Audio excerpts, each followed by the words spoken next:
प्यारे बच्चों, सुप्रभात। कक्षा 9वीं गणित भाग 2 प्रकरण 7 निर्देशांक भूमिति। आपका ये प्रथम सत्र परीक्षा में आने वाला अंतिम पाठ है। निर्देशांक भूमिति कोऑर्डिनेट ज्योमेट्री, इसके बारे में आप छोटी छोटी कक्षाओं में सब पढ़ते आए हो। अक्ष, संख्या रेखा आदि सब। यहाँ हम चलिए शुरू करते हैं। अक्ष, आरंभ बिंदु तथा चतुर्थांश। कक्षा 8वीं में आपने संख्या रेखा पढ़ाई था कि जिन रेखाओं पर हम संख्याओं को दर्शाते हैं उन रेखाओं को संख्या रेखा कहते हैं। अब वो अक्ष क्या है? कहते हैं किसी बिंदु का प्रतल में स्थान बताने के लिए उसी प्रतल में खींची गई क्षैतिज संख्या रेखा को एक्स अक्ष तथा एक्स अक्ष के शून्य निर्देशांक वाले बिंदु से एक्स अक्ष पर खींची गई लंब संख्या रेखा वाई अक्ष। कहने का मतलब है, कह रहे किसी बिंदु का प्रतल में स्थान बताने के लिए। प्रतल असीमित होता है, एक प्रतल में असंख्य बिंदु होते हैं। अब किसी एक बिंदु का निश्चित स्थान क्या है? जैसे मान लीजिए आप कहीं खड़े हैं, किसी का घर पूछना है, 4 महले की बिल्डिंग है और हर फ्लोर पे सीधे पैरेलल 5-5 फ्लैट है। किसी से आपने पूछा, उसने कहा सामने वाली बिल्डिंग में चले जाओ, 5वां फ्लैट है।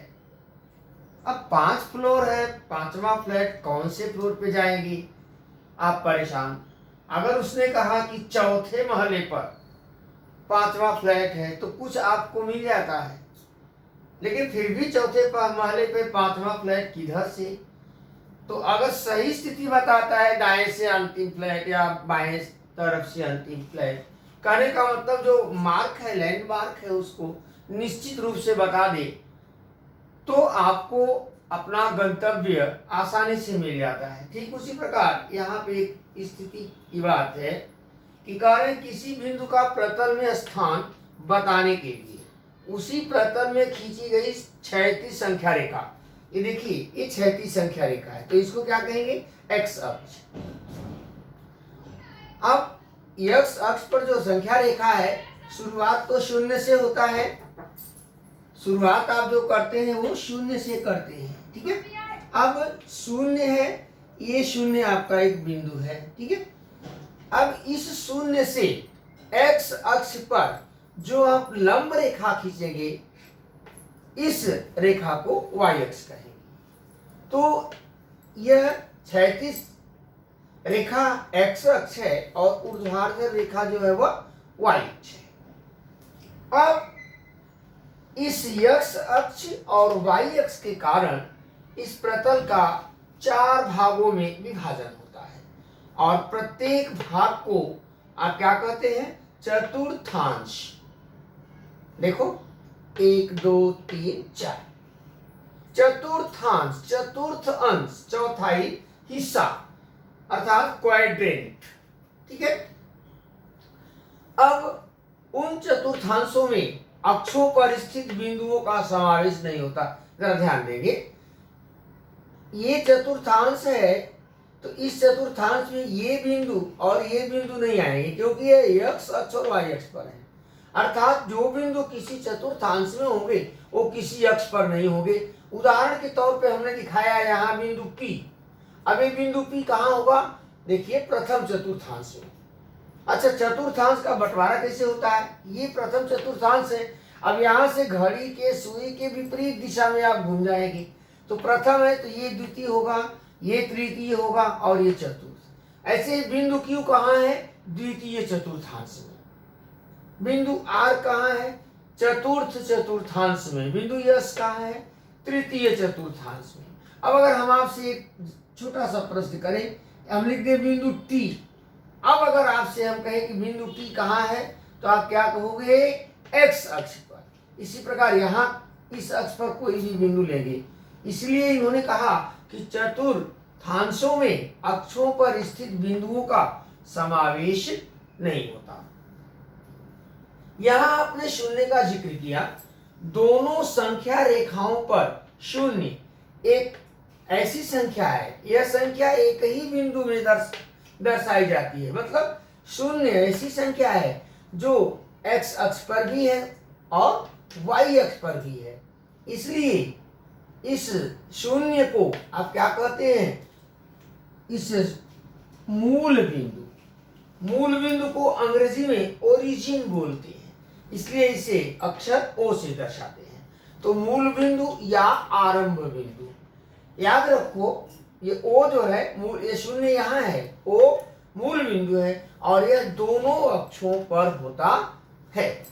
तो आपने यह अक्ष, आरंभ बिंदु और चतुर्थांश के बारे में सीखा। प्रतल के बिंदु के निर्देशांक, coordinates of point in given plane.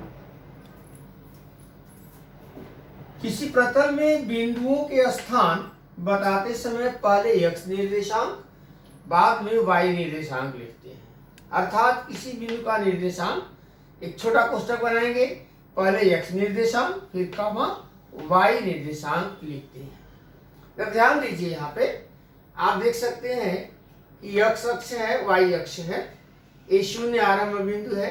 दाहिनी तरफ देखिए, आरंभ बिंदु के दाहिनी तरफ धनात्मक संख्याएं होती हैं, आरंभ बिंदु के बाईं तरफ ऋणात्मक, आरंभ बिंदु के x अक्ष के ऊपर धनात्मक और नीचे ऋणात्मक संख्याएं होती हैं।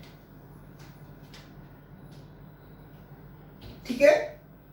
अब मान लो कि आपको एक बिंदु प्रतल के बिंदु के निर्देशांक कैसे मालूम होगा? बिंदु P है, आपको बिंदु P का निर्देशांक लिखना है। तो सबसे पहले आप क्या करेंगे? बिंदु P से x अक्ष है ना, x अक्ष पर लंब खींचेंगे। अब यह लंब x अक्ष पर कहाँ आ रहा है? बिंदु जो निर्देशांक 2 है, 2 पे आ रहा है, यानी PM लंब है x अक्ष पर। तो इसका मान क्या है? 2। अर्थात x निर्देशांक क्या है? 2।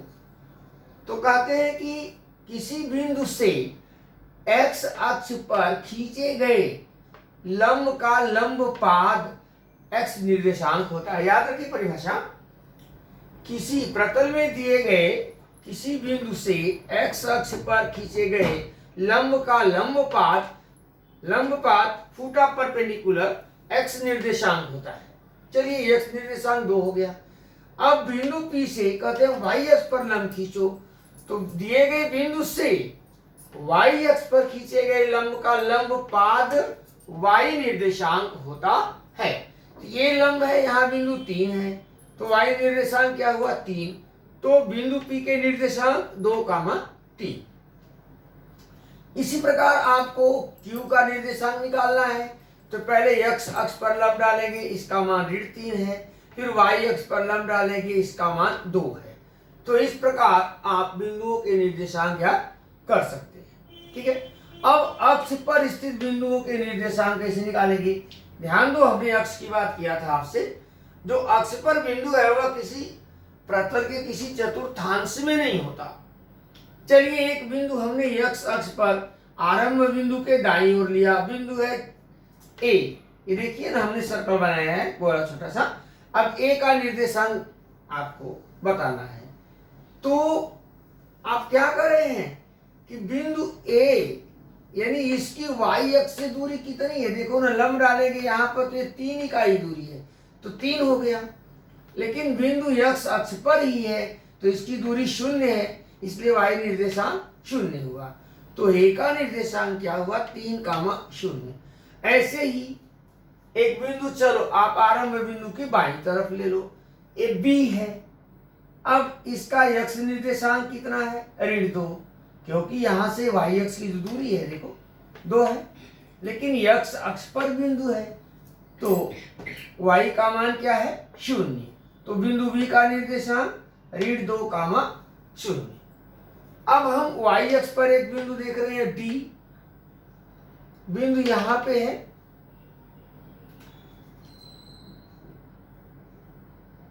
ये आपका बिंदु हो गया, ये 4 है, ठीक है।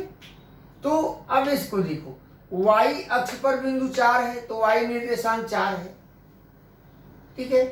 अब आपने कहा कि दिए गए बिंदु से पहले x अक्ष पर लंब डालेंगे, तो x अक्ष पर लंब डालोगे तो शून्य मिलेगा आपको, देख लीजिए शून्य है, तो x निर्देशांक क्या है, शून्य, तो d का निर्देशांक 0,4। ऐसे ही y अक्ष पर एक और बिंदु है यहाँ पे E, चूंकि यह y अक्ष पर है तो y का निर्देशांक ऋण 2 है, लेकिन अब इसका अगर लंब डालेंगे x अक्ष पर तो शून्य आएगा, अर्थात x निर्देशांक 0, तो E का निर्देशांक 0,2। यहां से आप जरा कुछ 2 बातें देखो, x अक्ष पर हमने 2 बिंदु दिखाया है, A और B, दोनों बिंदु का y निर्देशांक 0 है। इसका मतलब होता है कि x अक्ष पर स्थित प्रत्येक बिंदु का y निर्देशांक 0 होता है, ठीक है। y अक्ष पर हमने 2 बिंदु D और E लिया, उनका x निर्देशांक 0 है, तो आप कहेंगे कि y अक्ष पर स्थित प्रत्येक बिंदु का x निर्देशांक 0 होता है। अब रहा सवाल मूल बिंदु का, इधर से जाएंगे तो मूल बिंदु यहाँ है, 0 है, इधर से भी आएंगे तो 0 है, तो मूल बिंदु से x अक्ष पर लंब डालो या y अक्ष पर लंब डालो, जो दूरियां 0 ही होगी, अर्थात यह दोनों अक्षों पर है, इसलिए मूल बिंदु का निर्देशांक 0,0 होता है। चिन्ह परिपाटी, अब जरा हम देखेंगे चिन्हों की क्या रूढ़ी है, क्या प्रथा है। तो देखिए आपका यह x अक्ष है, ये y अक्ष है, ये मूल बिंदु है, आरंभ बिंदु, मूल बिंदु के दाईं तरफ धनात्मक, बाईं तरफ ऋणात्मक, और ऊपर धनात्मक, नीचे ऋणात्मक। तो मान लीजिए कोई बिंदु प्रथम चतुर्थांश में है, तो देखिए जब प्रथम चतुर्थांश में है तो इसका x धनात्मक है और y भी धनात्मक है, अतः प्रथम चतुर्थांश में x और y दोनों निर्देशांक धनात्मक होंगे, याद कर लो याद। अब मान लो बिंदु द्वितीय चतुर्थांश में है, कहीं तो लंब डालोगे तो x निर्देशांक क्या होगा, ऋण आ जाएगा, लेकिन y अक्ष पे लंब डालोगे तो धन आएगा।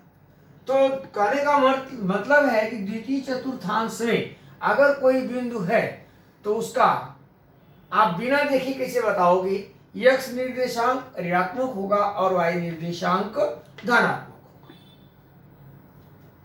मान लीजिए कोई बिंदु तृतीय चतुर्थांश में है, अब वहां से x अक्ष पर लंब डालोगे तो भी ऋण होगा, y अक्ष पे लंब डालोगे तो भी निर्देशांक ऋण होगा, अर्थात यदि कोई बिंदु तृतीय चतुर्थांश में है तो उसके दोनों निर्देशांक x और y ऋणात्मक होंगे। इसी प्रकार यदि आपका दिया गया बिंदु चतुर्थ चतुर्थांश में है, वहां से आप पहले x अक्ष पर लंब डालेंगे तो धनात्मक संख्या मिलेगी, y अक्ष पर ऋणात्मक, तो x निर्देशांक धनात्मक और y निर्देशांक ऋणात्मक। इसे याद करके बिना देखे आप बता सकते हैं कि कोई बिंदु किस चतुर्थांश में होगा। तो यदि दिया गया बिंदु प्रथम चतुर्थांश में है तो दोनों निर्देशांक धनात्मक, द्वितीय चतुर्थांश में है तो x निर्देशांक ऋणात्मक और y निर्देशांक धनात्मक, तृतीय चतुर्थांश में है तो x ऋणात्मक और y ऋणात्मक, अर्थात दोनों निर्देशांक ऋणात्मक होंगे। और यदि आपका बिंदु चतुर्थ चतुर्थांश में है तो x धनात्मक, y ऋणात्मक। इसी प्रकार अगर कोई बिंदु x अक्ष पर है तो y निर्देशांक 0 होगा और y अक्ष पर है तो x निर्देशांक 0 होगा।